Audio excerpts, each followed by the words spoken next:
Well, I want to welcome you all to this Fifth Principle Project workshop for the summit. And I'm introducing my friend Frank Casper, who would be here in some screen, but his computer simply failed a few minutes before this began. So I will carry on, and hopefully Frank will join us before we are concluding here. I'd like to make this interactive. I'm going to show 3 or 4 slides and then pause for a moment for some conversation or better direction on what you'd like to hear after we make our announcement. So I'm just sharing this in the mode so I can move. So you can see this is, we're going to have, this is talking about the Fifth Principle Project, our next phase. And by that, what I'm saying is that we're going to give insight on why we're closing down the Fifth Principle Project after 5 years. Going to talk a little bit about what we've done since January 2020 and what we hope to do in 2025 going forward. And again, talk about what we do hope to see going into the future. So behind this, I think everyone here has probably heard of the Fifth Principle Project in some form or fashion, because I recognize many people.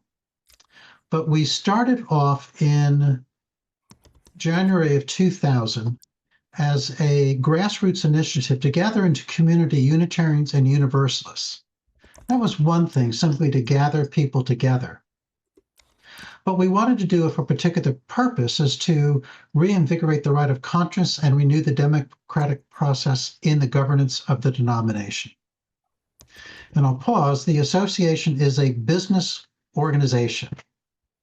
It is bylaws, presidents, payrolls, building. It's a business. And that business has been to act as an association, so independently and autonomous congregations can join in that association, freely join, to pursue items of common interest. But the UUA is run as a business by a board of trustees, and that board of trustees makes all the decisions. General Assembly makes it during GA, but that's just for a few days out of the year. We felt that the whole governance structure of the association had failed in many ways.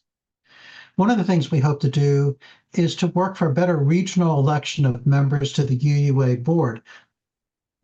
Many may remember more than a decade ago, we had 19 districts, of which there were district meetings, district presidents, districts newsletters, people organized around the districts, and then the districts would then vote and send a representative to the Board of Trustees. Therefore, that trustee from that district had a constituency that they reported to. And that broke a dozen years ago. I'll talk about that in a moment later on.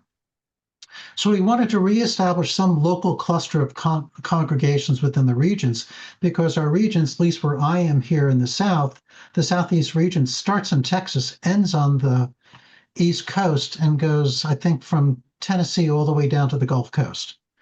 So it's huge compared to the Mid-South District, which you could drive from point to point in less than a few hours.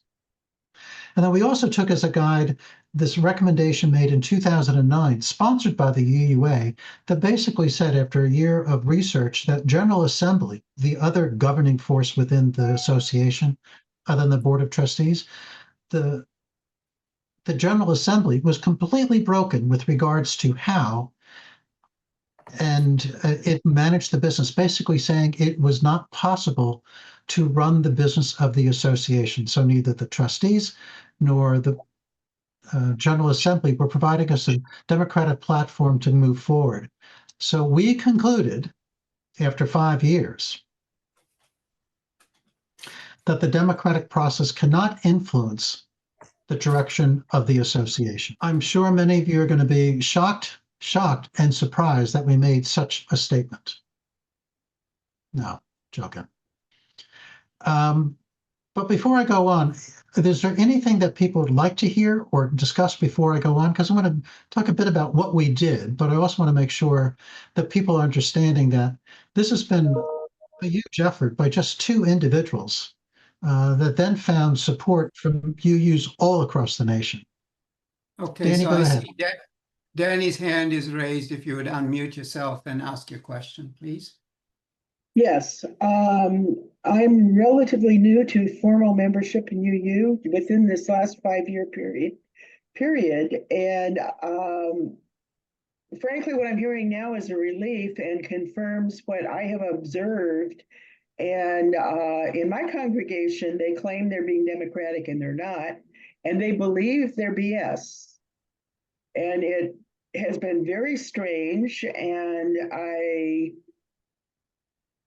am basically looking for some true history as to what happened, how it got this way, and some tools to perhaps gently persuade people to come to their senses, if that's at all possible. So thank you for this. Danny, if I had tools to persuade people to come to their senses, I would have been a much better IT consultant for 35 years. But let me just pause on. Sorry, I was going to say, if anyone else has a question, please raise your hand by pressing the react button at the bottom of your screen. Go ahead, But Jay. let me say, Danny, there are two things that you said. One, people believe the association is run democratically. Take that as one thing and park it off to the side. And then the other thing you said, people believe what the association says. Those are really two different things. What I'm saying about the running of it democratically is that I'm putting everyone on the screen. We have absolutely no capability of influencing what the association says. And I don't mean to be black and white and dramatic, but to influence how this business, the Unitarian Universalist Association, operates, you must be able to have representation on the board of trustees, of which there are, I think, 14 or so. You must be able to vote for officers so you can influence how they go by either supporting with or withholding your vote, board of trustees. And then at General Assembly, there should be a mechanism that Unitarian Universalists collectively can vote on something and make something happen that could change the direction or alter the course of bylaw changes or other changes that the association wishes to do. Having worked at this for 5 years, we have found that using the mechanism democracy, both those courses of actions are shut off. And we spent a lot of money doing it, had a lot of support trying that. But as far as believing what the UUA says, that's not what we try to do. We didn't want to say we don't believe you. We simply wanted to have a voice at the table. Thank you, Jay. Matthew? I see Matthew has his hand raised. Yeah, thanks. I have to say, living here in New England, General Assembly is in the model of the New England Town Meeting. And fans of this model say it's the purest form of democracy. But that's only true if people go, and if they can go when it's happening, and if they can go and be informed on the issues and opine, because it's not an election, it's a legislature. And that asks more than just showing up and voting yes, no, or whatever. And what I have seen is that the UUA is very artfully cultivating delegates to General Assembly. I mean, I've seen this here in my little town of Wayland, Massachusetts. There's like 10,000 voters. All you have to do is get like 75 people to town meeting and you can pass anything you want. They just say, oh, Susie said I should go and vote no on Article 12.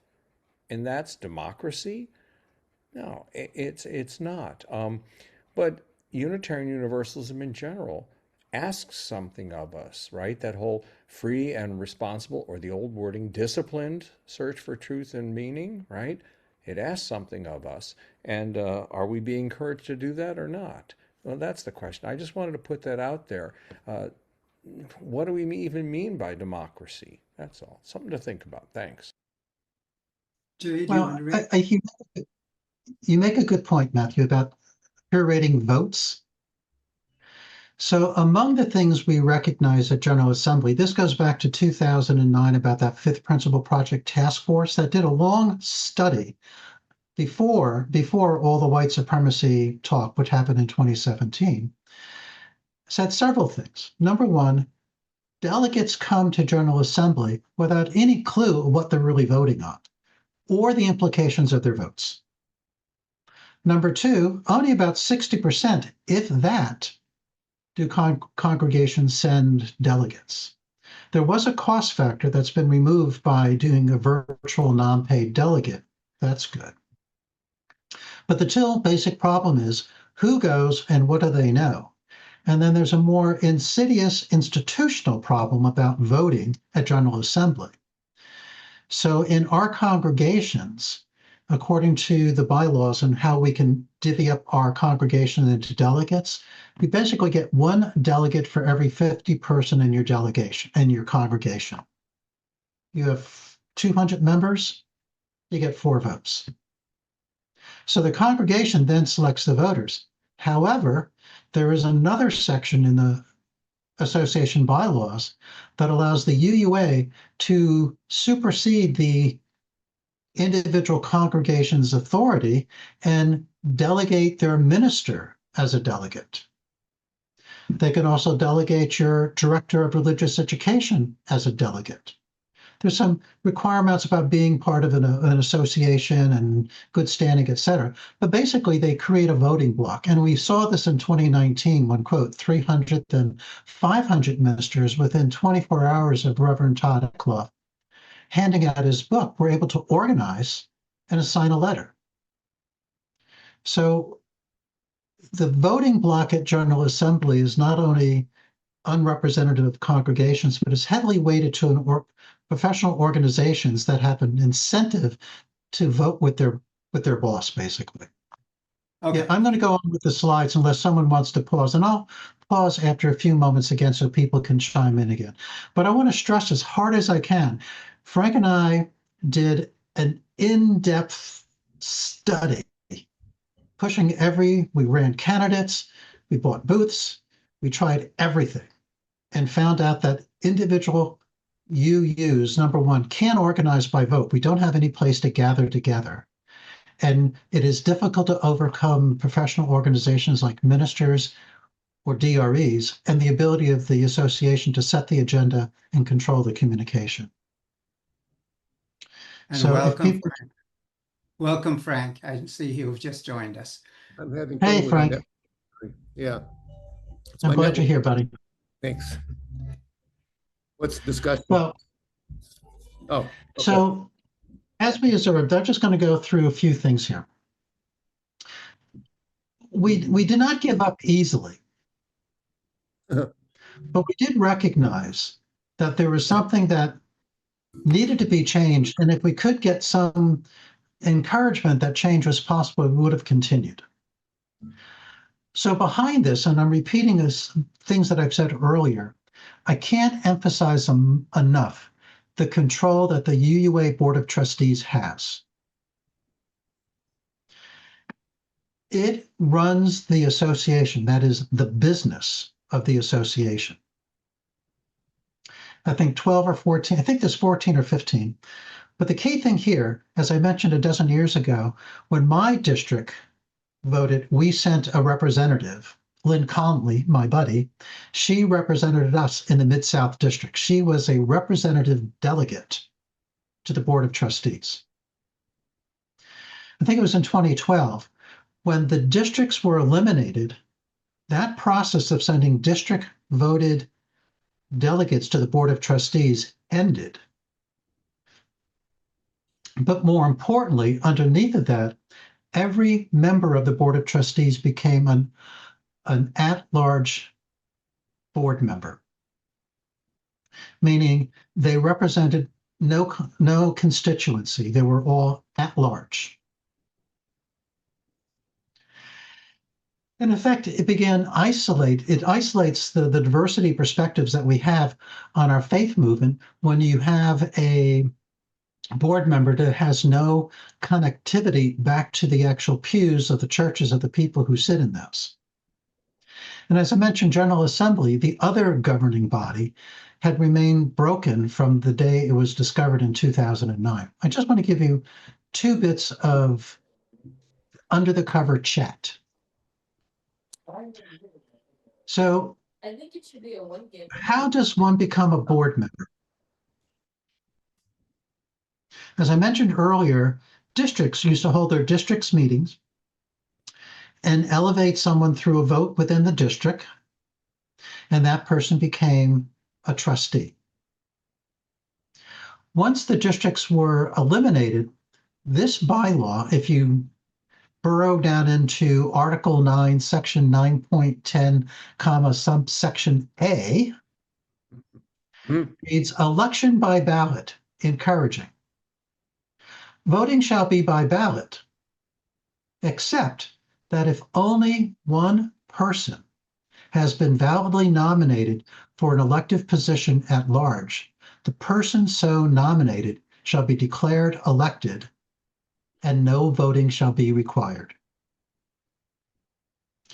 The people doing the nominating is the nominating committee, which I believe you can vote on who can be on the nominating committee, but who can run to be the nominating committee is basically controlled by the board. It's basically the board has organized sufficiently, the Board of Trustees, to nominate only one person. In the 12 years or so this has been going on, there has not been a single two-person nomination by the nominating committee. I want to tell you, when I first read this, I didn't believe it. I said, this can't be true for an organization that has a fifth principle, the right of conscience and the use of the democratic process. That is why I ran by petition to force an election. I'll come back to that in a moment. The only way that we, individual UUs, get a chance to choose a Board of Trustees member over the past dozen or so years, if some UU steps up and says, I'm going to run by petition, which is no picnic. The other thing where we've had an erosion is that we did have one guaranteed election. And that was for president of the association. The president is really pretty ceremonial, to tell you the truth. They don't sit on the Board of Trustees. The power of the Board of Trustees is in the hand of the moderator. Hands of the moderator. But the president does have influence, is a spokesperson. And again, if you spend time as I do reading Article 9, Section 9.5, subsection A, President. The Presidential Search Committee shall submit no fewer than 2 nominations for the office of president for an election at the end of a presidential term. When I ran as a trustee by petition, the Board of Trustees had put together a bylaw to change this wording, submit no fewer than 2, to submit at least 1, which meant if they submitted only 1 candidate, there would be an election, but no opponent. Because I had a microphone at that General Assembly, I said, don't give away our only guaranteed election.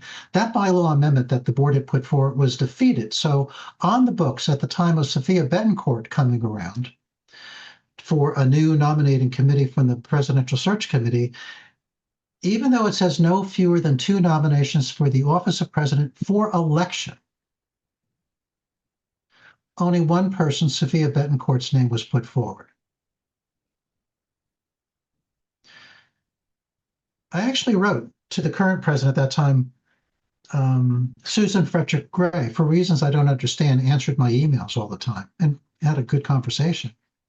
She basically said, I can't do anything. But you also have to read back underneath of this thing, and I won't go into too much detail, but there was a long push since 2018 to give the Presidential Committee more power over who can be president. The search committee said, well, we tried and we tried, but we only found one person who wanted to run. But it doesn't say how many people you could find. You have to put forward 2 people for an election. That actually happened in 2017. Two candidates were nominated. One candidate, Reverend Susan Phillips, dropped out, leaving Allison Miller the sole candidate. And at that time, the moderator, Jim Key, said, we can't have an election with only one person. So he made a big push for every congregation to go and fast forward the petitioning process for presidential candidates. And we ended up with 3 candidates that year. Allison, who was nominated, Jean Pupke, and then the eventual winner, Susan Frederick Gray. So in the face of a well-written bylaw, President of the Search Committee put one candidate forward. Frank and I wrote a complaint, filed a complaint with the Massachusetts Attorney General, saying that our association as a nonprofit that the Attorney General oversees has violated their bylaws with regards to the election of an officer. Anyone want to guess what happened to that complaint? Crickets. So I don't want to be too dramatic on this. I'll get to you in a moment, Matthew. I don't want to get too dramatic in this, but this is what people don't see. So when Danny says, well, people in our church thinks the association is democratically run, I'm positive they're not reading bylaw Article 9, Section 9 dot and something, et cetera, et cetera, et cetera. So Neil, I'll call on Matthew at this time. Matthew, your comments? Yeah, as a Massachusetts resident, I looked at Massachusetts general laws, and under who can be a minister, you know, we supposedly our churches have congregational polity and can ordain anyone they want, but under the current Massachusetts law, if you're not fellowshipped, then your ordination by a UU church isn't legal in the state of Massachusetts. How did that happen? How did that get into Massachusetts general law? That's all I wanted to add. It seemed germane given what you just said. Thanks. So forgive me for having my hair on fire, but it has been on fire for 5 years. So what the hell?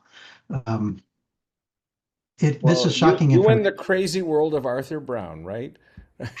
Well, but that suggests what actually happened to the petition. Then we never got a response, but then it ran counter to the law, and a law that we were not aware of. This is the first time I'm hearing it. You know, that So Neil, I'll turn to you. had some fellowship. Yeah. Yeah, so Neil, I'll turn to you to moderate the questions. Hands up. You're muted, Sunil. Sunil, you're muted. I've had a cough. David has his hand up. If you would unmute yourself and ask your Oh, question. actually, Joyce does too, but her hand is blending into the background. Okay. I'm calling on David. I'll call Joyce next. Okay. David, please unmute. Thank you. Good to see you, David. So a couple things. The fifth principle project is very important because it's a platform where we can communicate. I'm down here in Florida, and one of the things I was able to at least telegraph in joys and sorrows were some of the things going on. When you mentioned the last General Assembly, I just simply commented in the chat room when I think Alan talked about voting no on the abolish principle. I said, yes, I agree with that. That was not very well thought out. I would say within 5 seconds, I got these things loaded, or I got these comments saying, you are not acting out of love in all of this. Just like when you talked about how Eckloff was ganged up with people saying, you know, his book was bad. I really felt attacked. But what I did was that following Sunday, I had a joy that I was glad to be a delegate. I had a sorrow in that I felt I was attacked.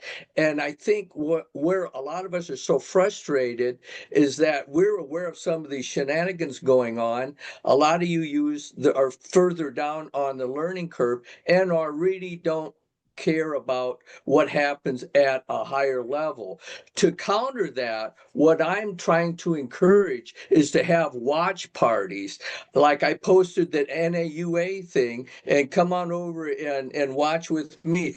I've had nobody, but I've had a couple people ask questions. And so I think the way that we can spread more of what you're doing here this evening is having watch parties and having us talking about our own interpretations of what's going on. Thank you. Reaction, Jay? Do you want to say anything? No, I know David well, and I appreciate his comments. Let's go on to the next speaker. Joyce, did you have your hand up? Somebody said you did. Yes. Okay, could you go ahead and speak, please? I can only commend you for 5 years of the struggle, and I wonder that you're. I'm not surprised that it's time to give up the struggle. I gave it up a long time ago, but I don't think the UUA is at all pretending otherwise. What was it, a year ago, June, when they changed the purpose of the UUA from serving congregations to engaging congregations in transforming the world with liberating love. I mean, that was to me such a blatant announcement that we've got a plan and our job is to get you all to step in line behind us. So they aren't even pretending to be democratic anymore. And Yeah, I'm I just agree, Joe. astounded that people don't notice, but we gave up quite a while ago. Yeah. Matthew, be brief because I want to move on to some more slides if you could. Yeah, well, just in response to what David said, I think the UUA is quite aware about wanting people to watch things. They encouraged our congregations to simulcast the Sunday worship service at GA this year. And what was preached? It was like, oh, did we say you're racist? No, no, no. William Ellery Channing, he was us. They called him Unitarian, which is nasty. And he said, oh, I'll tell you what it is, right? Except, no, what was preached there absolutely is not valid UU history. And if you go, it's posted on YouTube. I don't know if it's still linked on the UUMA thing, but the Berry Street essay, where it's ministers preaching to ministers, what was preached to the UU ministers at the ministry days was, oh, the model you should follow is Robin Hood, who, how did he win against the power of the day? It said charisma and craftiness. We're going to have a charm offensive. But craftiness? That sounds squirrely to me. People should know this. Yeah, encourage watch parties, but what are you watching? Do you know enough to know when they're corrupting history, right? It's like he who controls the present controls the past, he who controls the past controls the future. That's all. Thank you. Yeah. Well, Matthew, let me go to some slides. I just want to talk and bring Frank in as well, that he's here. Because remember, this is kind of like a going away party for the Fifth Principle Project, and we thank everyone who's here. I'm not going to read every bullet point, and this really is not an inclusive list of it all. But I want everyone to know how this started. Frank, who I've known for years and years, invites me over to his house. I learned about the changes in UUA in 2017 when I went to General Assembly in New Orleans, because I do a lot of historical research here in the South. The new region executive was coming in, and I wanted to lobby that new director of the Southern region for funding to help with my research of Southern Unitarian and Universalism. That would have been Andy Burnett, but of course that blew up, and the whole notion of white supremacy culture flooded the stage. I left and said, I'm not paying attention to this anymore. Then in 2019, while camping up in Nova Scotia in Canada, I get a one-line message in my phone and spotty cell phone coverage that read WTF at General Assembly. And that, of course, was the explosion that occurred with Todd Eckloff and his handing out the book and everything that came after that. So Frank calls me up and says, we ought to do something. Silly me, I agreed with him. Well, And, and so we said, we need a way for people to talk with one another. I'll turn it over to you, Frank. Well, no, I think the knowledge or the realization that you had no way of discussing mutual issues came later. We established the Fifth Principle Project, wrote the founding letter, sent it to roughly 1,000 congregations, and suffered the slings and arrows afterward. But in the wake of that, we discovered that many of the congregations never opened it. If they did open it, it was misdirected. So we weren't reaching the audience that we thought we were or hoping to reach. And that led to the idea of a book that I proposed to Jay, because we could not communicate with other UUs via a web page and have it communicate with enough people. And I really took that page from Todd, who published his book at the General Assembly and caused an uproar that got everywhere. And I was hoping that we'd get the same kind of coverage if Jay and I wrote a book. That's how that happened. So, and again, silly me, I agreed with Frank again. So we wrote the book. Both of us had been threatened with expulsion from our churches for simply writing churches that we wanted to start the Fifth Principle Project. I was openly threatened with expulsion. So was Frank. Yeah, I was hoping, yes. And they used a flimsy excuse. They criticized the way we signed the letter, in which they said that it appeared to suggest that we were speaking for UUs generally when we were writing a letter on behalf of ourselves to UUs. So yeah, that was the excuse they used to attack us. But it turned out that was the least of the criticism we would receive over the next few years. Yeah. So okay. It was fun. So I do want to go on. So in June of 2021, I ran by petition. As I mentioned, if there's only one person nominated, then there's no election. So I said, I'm going to put my petition in.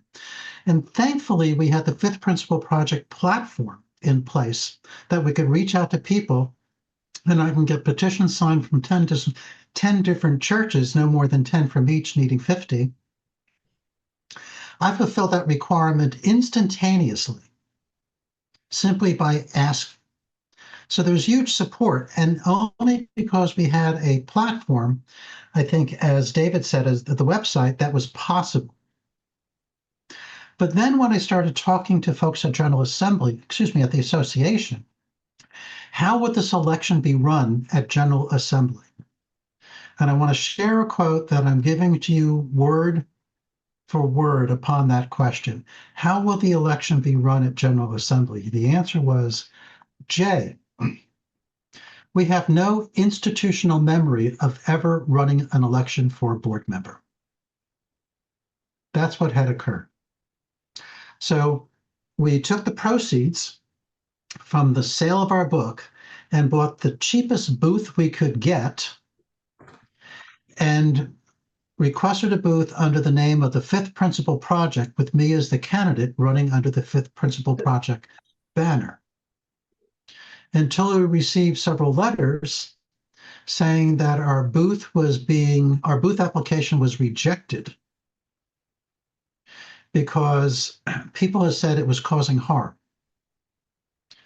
So we had a conversation with Terry McDonald. Yeah, I think that's his name. Executive Vice President. Carrie McDonald. Carrie McDonald. Oh, yeah. So we had a conversation with him, and we said, we've never received any complaint. They're confidential. Well, let us read them, blanked out in ink. Can't do that. Your booth is just banned.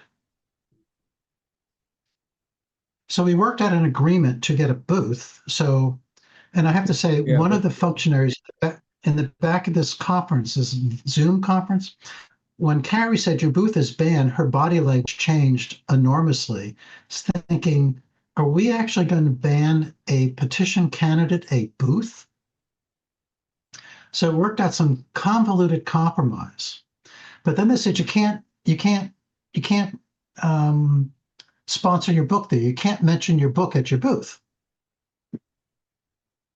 So then I'll turn to Frank when he investigated that.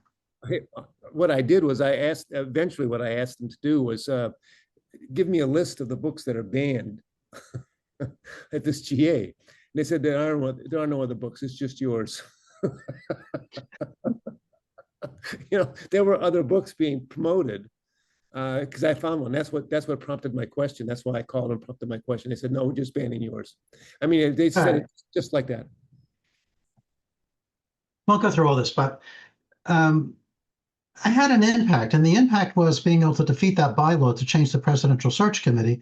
That turned out to be a victory without results because of what happened later on. We also became the rallying point for the Article 2 Study Commission. But before that, we actually ran 2 other candidates, supported them for becoming board trustees by petition. The unfortunate thing is the booth application time had expired before the time to file for a candidate. So in effect, they could have a booth. So we did go to Portland to support the candidates there. Rebecca Madison in particular, we printed up some brochures for her to hand out, and she was handing them out in the conference center in Portland until she was expelled from the Portland Center building and was told that no literature can be handed out. It has to be on the agenda. She pointed out, I am on the agenda. I'm a candidate.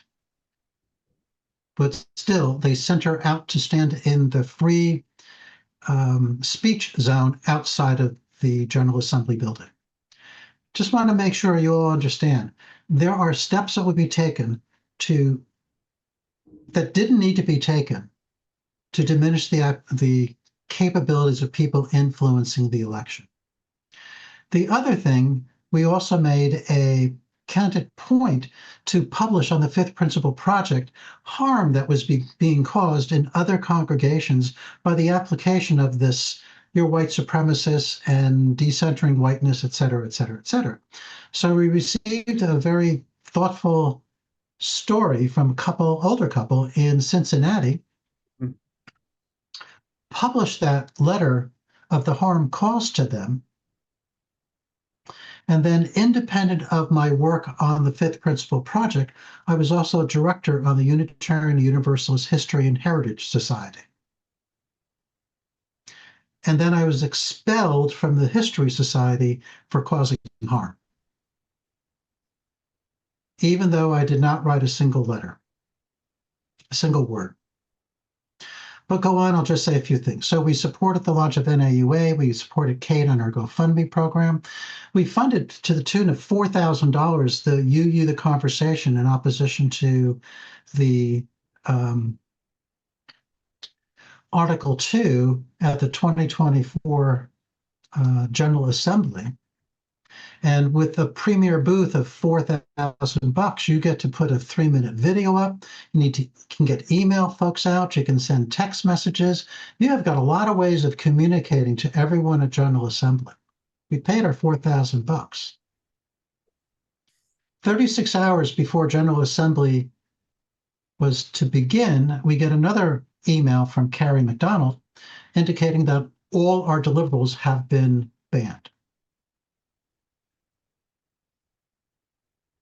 saying that you cannot say in your material that you purchased because of you selecting the premier booth, you can't say vote no.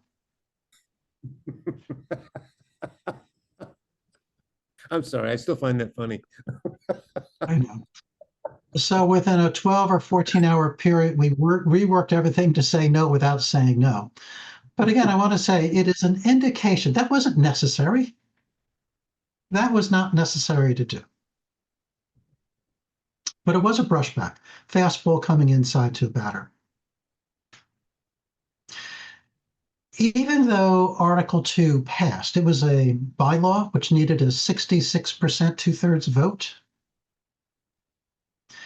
Article 2 passed at 80.2% positive vote, so 19% or so voted against it. This was a vote to change the essence, what had been in place since 1985, of our 7 principles. If a minister had come to one of our congregations and had received a vote of acceptance of 80.2%, they would not have gotten the job. So I don't believe there was a wholesale acclamation or support for the changes to Article 2. It got by for the reasons I mentioned earlier, who attends General Assembly. But at that point, we realized there really wasn't much we can do democratically within the organization. So I'm going to pause and just go to, I don't have our most current slides here, Frank. Yeah, that's okay. I mean, we But are. I'm going to turn it to you for a minute. So what we did in an event, we, excuse me, posted 150 discussion posts, got over 4,000 comments, 1,000 members, and received money to help with funding the website, contributing to Kate Rohde's GoFundMe program. So I think we did everything that we could do, and we're pretty proud of it. So the question is, what are we going to do next? And so we'll continue to maintain the Fifth Principle Project website, but we're going to have fewer discussion posts, and probably by January have no more posts. And then we've started a podcast I want to touch on a bit, but here's our podcast. If you want to see it, go to Spotify and type in "used to be UU." I'll talk about that in a moment. But I want to pause and give Frank a few moments because he's in the middle of writing a book. But before I do that, I'm going to give Dick a chance to make his comment. Go ahead, Dick. Yeah, I want to thank you guys for what you did. And, after you ran for the board, I decided to run for the seat of the power, the nominating committee itself. And that probably wouldn't have gone anywhere if you hadn't and others hadn't tried to run already. I think it made a difference what you did, because when I ran, I got about 25% of the vote. When you guys, it was like 10% or under. And I think 13. And I think 13, yeah, it was 10, 15. So I thought that was a big advance. But to give you an idea, in this case, the only campaign that was possible at all was one recorded candidates forum that I participated in. And that was just one thing. That was the only possible campaigning that was allowed. I think I was also in the UUJC booth in the exhibit hall, and I would sometimes mention I was running, but that had to be kind of very low key, that kind of thing. So, so I concluded that there's almost a complete monopoly of communications and, as you say, organization between the UUA and the congregation, so that anyone who's not part of that network is going to have extreme difficulty in organizing anything, in any kind of nationwide campaign. And so, and I have one more thing too, is that there's no practical democracy. There's no method for a minority party to get going or anything like that. No communications, no primaries. There's nothing else. But I'm a specialist in voting methods, and I'm working on something called proportional representation right now. And that's sort of precisely what we need in the UA. When they took away the districts, they provided some direct, as you point out, regional representation. If we're not going to have districts, it would still be possible to have proportional representation on the UUA board and even on committees, if people could rank candidates of their choice and Yeah. and things like that, but it still would be very difficult to mount a campaign that where you could so you could be known. But at least it would be possible for a minority candidate to get elected if we said, well, let's change the UA bylaws so we could vote by ranking candidates, and minority candidates could win if they had sufficient votes. Yeah, Dick, let me see if we can get some other people in because we're on time, but I want to talk about running a campaign. So when I first ran, remember, no institutional history, I asked, will UU World cover the campaign? Absolutely was the answer. And absolutely, they cover the campaign. There was an article of the board endorsing my candidate, and my name was never mentioned. So there you have it. So Neil, I'll hand it to you to handle the other voices. Okay, so I see Anthony's had his hand up and he's been very patient. So if you would unmute yourself, please, and speak. Okay. So I tend to sometimes to be a little radical in the sense that I like to get to the roots of some problems. One of the things that it seems keeps on coming up with this is that statement about causing harm. And there's got to be a whole intellectual subtext going on that created this. And, it seems like we need to address that head on.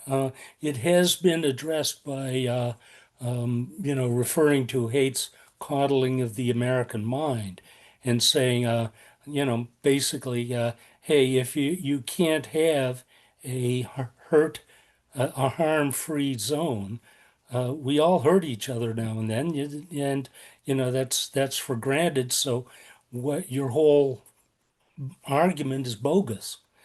But the problem is that this is one of these cases where the powers that be get to define their terms.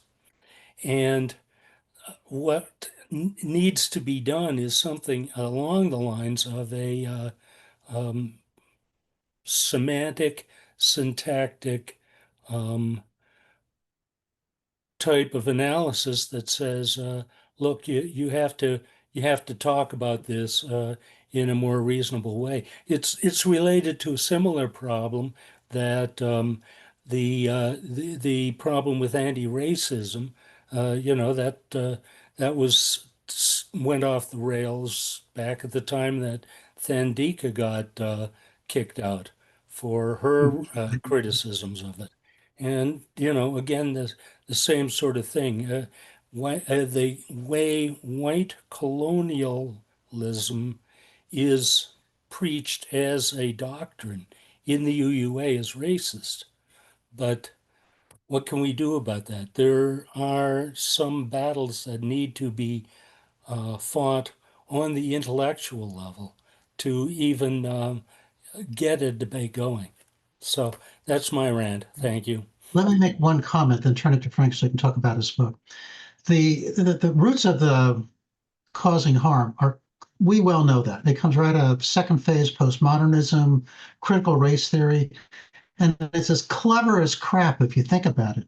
If you want to shut someone down, especially UUs who want to do no harm to anyone, you're causing me harm. Oh my goodness gracious, let me confess for my harm. But then it got institutionalized as Todd found it. Of course, no charges of harm from in his book have ever been identified. And believe me, we've had sermons written against us. Frank and I were in a chapter of one book about our alt-right harm-causing philosophy of democracy. It's a cottage industry. Yeah, and you've been right. The harm goes both ways. They've caused harm to you. I think within the UUA, institutionally, they are walled off, and we are simply saying, we're going our way. We're simply saying you don't have a relevance to us, and the question is what to do next. So, Frank, we have a few moments. We're just a minute over. Why don't you give a 2-minute overview of We your can go on book. a few, sorry, we can go on a few extra minutes. I'll leave it open for as long as people are interested. So go ahead, Frank. Okay, well, I think there's not a great deal of time here to adequately introduce the work that I'm about to publish. But to dovetail on this conversation, though this book is entitled Republican Theocracy, and for obvious reasons, I think some of us will understand, there is a whole chapter, the last chapter of this book is concerns the ideology behind the experiences that you have also well expressed, but it casts them as a mirror of the religious right, which is now in power and is running the anti-democratic show.